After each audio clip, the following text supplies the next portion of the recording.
Bienvenue à tous, bienvenue à Un Monde de BD, volume 3. Et aujourd'hui on va parler de l'Enfeust, et de plus globalement l'Enfeust de Troie, et de l'ensemble de l'univers qui a été développé à partir de l'Enfeust de Troie.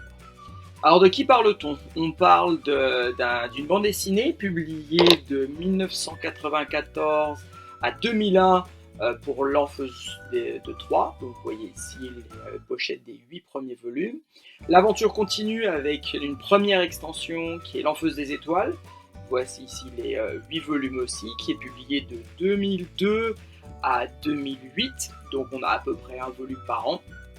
À la fin de 2008, on enchaîne en 2009 avec l'Enfeust Odyssée, avec ici vous voyez aussi les pochettes, donc une dizaine de volumes cette fois-ci, qui s'étalent de 2009 à 2018.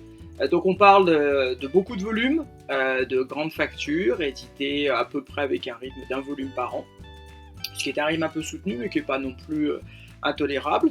Vous avez ici les deux premières aventures, donc ici d'abord l'Enfeust de Troie, très belle édition, des grands volumes qui prennent pas trop de place, si vous voyez avec cette édition là, avec la tranche. Je vais y revenir après sur les histoires d'édition. Ensuite on a l'Enfeust des étoiles, ici, pareil, 8 volumes, même facture, même type d'édition, avec le changement des tranches de couleurs, pour voir l'évolution de l'Enfeust dans ses aventures. J'ai pas l'Enfeust Odyssée, pour des raisons que je vais aborder après, mais on voit déjà que c'est une bande dessinée de bonne facture. Donc premier volume édité en 94 par les éditions Soleil. Éditions Soleil évidemment dirigée par son fondateur de l'époque, qui a vendu ses parts en 2011, et Soleil est rentré dans le giron de Delcourt par la suite. Mais l'Enfeust est le premier la première histoire propre de Soleil, qui était plutôt connue pour les rééditions entre 89 et 94, ou particulièrement Tarzan, qui a vraiment mis Soleil sur la carte au niveau éditeur de bande dessinée. À partir de 94 et le travail de Arleston et Tarquin, l'Enfeust explose et permet à Soleil d'avoir enfin une licence propre en réalité, qui va lui permettre de développer un univers heroic fantasy principalement, de maison propre, et qui lui donne les ressources financières pour grossir exponentiellement au niveau des ventes. L'Enfeust est un énorme succès en librairie.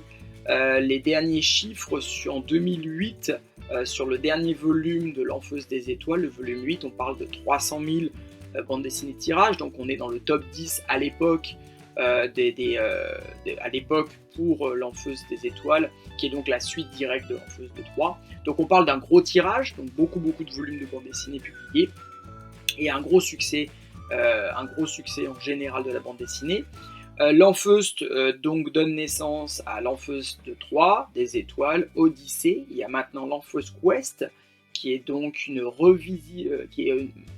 réédition, une revisite en réalité de l'Enfeust des étoiles, mais avec une touche de dessin animé japonais.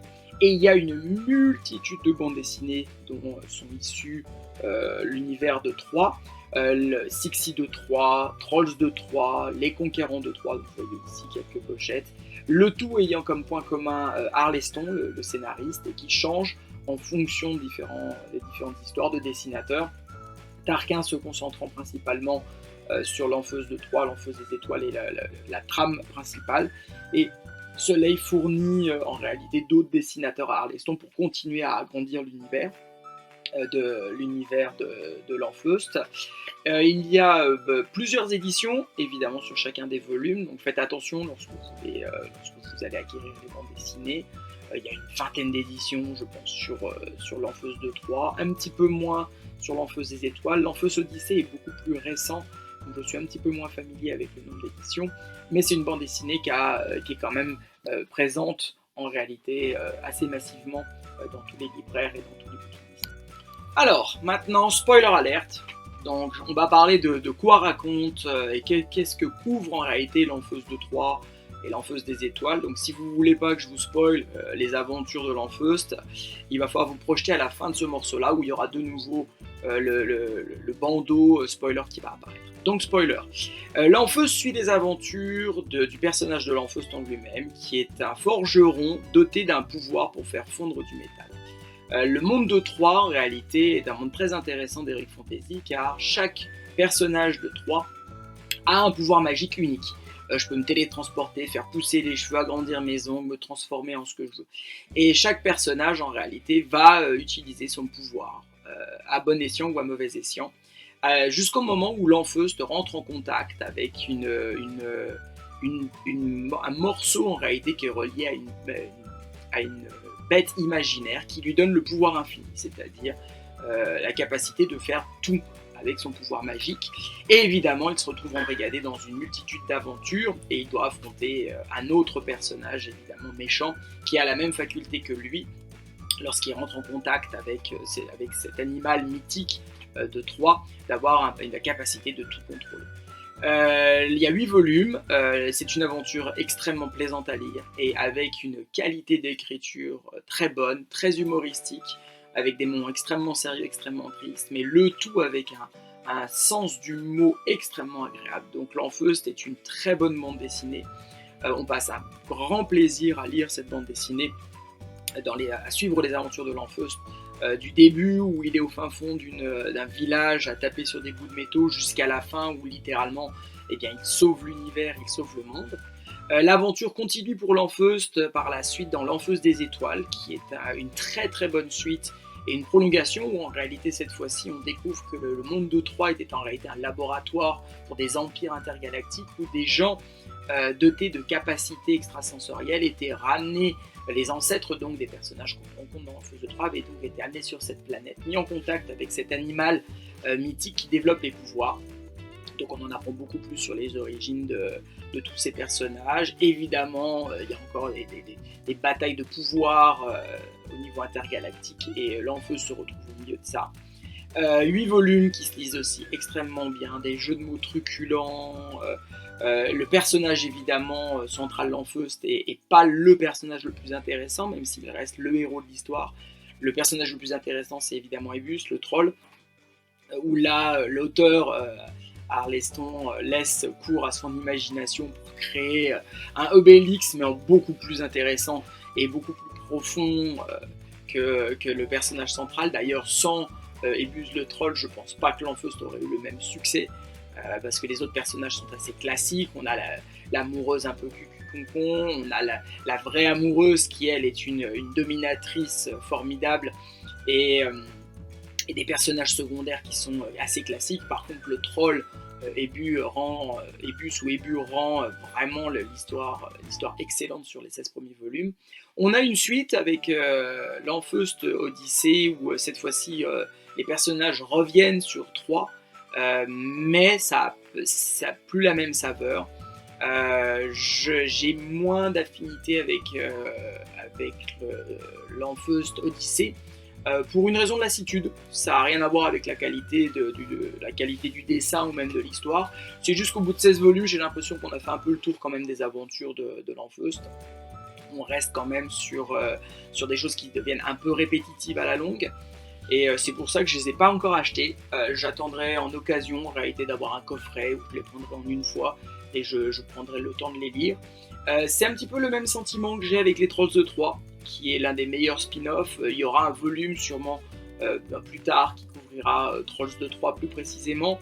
Mais c'est le même univers, il y a juste un peu de lassitude parce qu'on est quand même à un volume par an depuis 94, donc on va arriver tout doucement mais sûrement à 30 ans de l'Enfeuste à gauche, à droite et à toutes les sauces.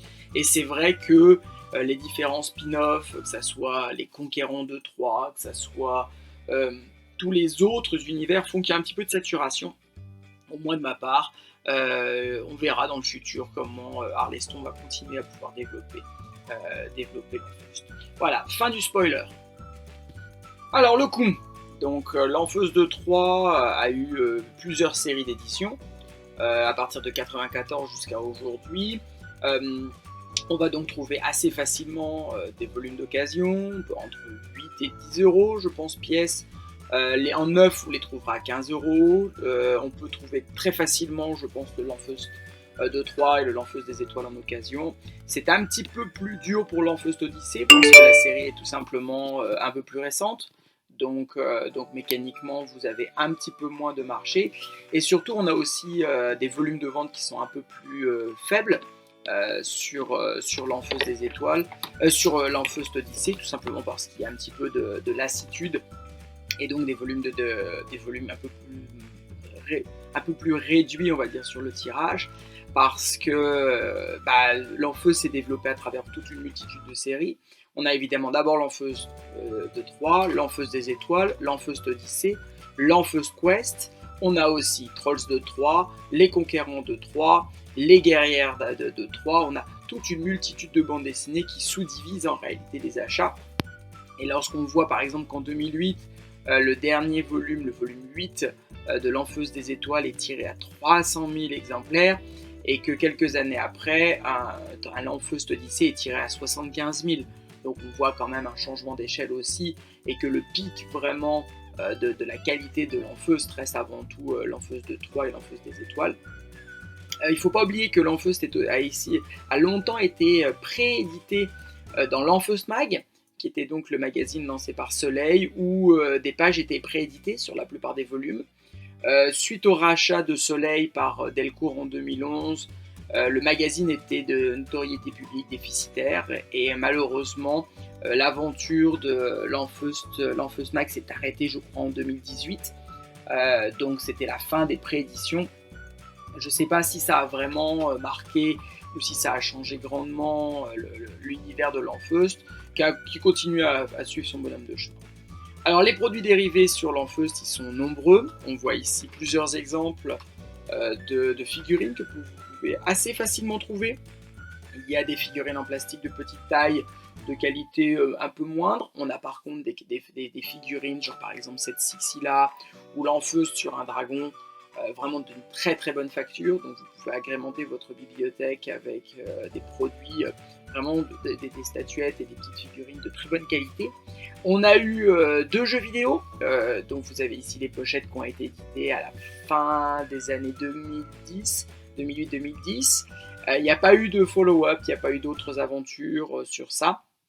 Donc au niveau produits dérivés, on reste quand même principalement sur à la fois des nouvelles séries issues de l'univers l'Enfeust, quelques figurines, et ça s'arrête là principalement. Donc certaines figurines sont assez chères parce qu'elles sont éditées, éditées à petit volume, donc elles sont plus difficiles à trouver, mais vous trouverez, si vous avez envie, relativement facilement sur internet la possibilité de commander en réalité ces figurines-là pour pouvoir agrémenter votre collection. Donc je reviens sur l'image. L'image de l'Enfeust, c'est le volume 3. On le voit en train de se battre sur une muraille en feu. Ça traduit bien l'esprit Heroic Fantasy qui a été créé par Arleston et par Tarquin. La note finale, alors c'est pas un chef-d'œuvre parce que il y a un peu de lassitude surtout après l'Enfeust des étoiles. Je trouve particulièrement l'Enfeust de Troie et l'Enfeust des étoiles très bons, mais il y a de la lassitude. Par contre, je recommande évidemment à l'achat parce que vous passerez un très très bon moment à lire. Vous allez rigoler sur certains volumes pour les jeux de mots, les références culturelles. C'est dommage que l'univers de Troie n'ait pas été encore transcrit en film ou en série télé. Une série Netflix ou même un dessin animé serait vraiment bienvenu, parce que même si c'est classique, ça reste extrêmement original et c'est extrêmement bien fait. Graphiquement, l'histoire, les personnages, les interactions, c'est pas tout nouveau, mais ça a une touche unique qui est quand même extrêmement bien développée et très bien faite de la part de Soleil avec Arleston et Tarquin, qui fait vraiment un très bon travail pour créer ça.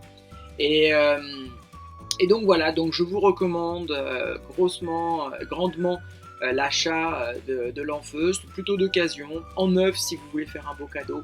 Vous ne décevrez pas, vous ne serez pas déçus, vous n'allez pas décevoir la personne qui recevra ces bandes dessinées en cadeau. Ça clôture notre volume 3 qui couvrait l'Enfeust. Le prochain volume, on va s'attaquer à un pilier de l'Heroic Fantasy, mais on change complètement de style. On va parler de Berserk. On passe donc de l'autre côté de la Terre, on parle d'un volume Heroic Fantasy, mais alors pas du tout drôle et pas du tout de la même saveur. Donc à bientôt pour le volume 4 qui couvrira Berserk.